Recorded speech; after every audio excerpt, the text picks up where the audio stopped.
Viena no būtiskākajām pārmaiņām īstenota 2020. Gada izskaņā, kad Liepājā sāka kursēt pirmais no kopskaitā 14 jaunajiem īpaši pilsētas infrastruktūrai izgatavotajiem modernajiem zemās grīdas tramvajiem. Kopš pirmā jaunā tramvaja vagona parādīšanās paši liepājnieki atzinīgi vērtē modernizāciju. Un es tagad, piemēram, ja uz līnijas izlaiž vecos tramvajus, es nekāpu iekšā, es gaidu jauno, jo tas vecais ir dikti augsts. Nozīmē, ka veci cilvēki nevar tikt iekšā. Un ārā vēl grūtāk. Ja mums ir jaunais ekrāns, to var ļoti labi apskatīties laikus, kad nāks tramvajs, tas ir ļoti labi. Pirmkārt, viņi uztaisīja platām gājējiem, lai būtu ērtāk riteņbraucējiem. Ļoti ērti, tagad tramvaji paši pieturas savādāk sataisīts. Jauno tramvaju vagoni ir aprīkoti ar modernu pasažieru apziņošanas sistēmu un apgaismojumu, video novērošanu, mobilo tālruņu uzlādes iespējām, kā arī gaisa kondicionieru.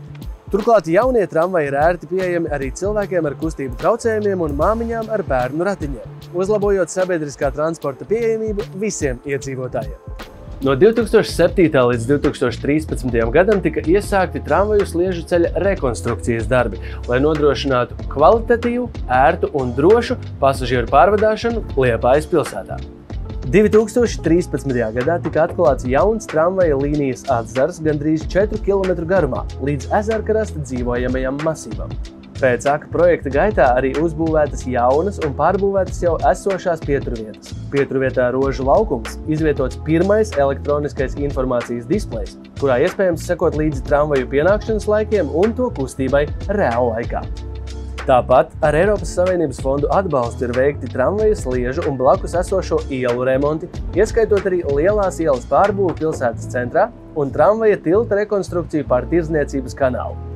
Infrastruktūras atjaunošanas darbi ir palīdzējuši nodrošināt sabiedriskā transporta pieejamību, pilsētas virzību uz klimata neutralitāti un pārvietošanās komfortu gan pilsētas iedzīvotājiem, gan viesiem.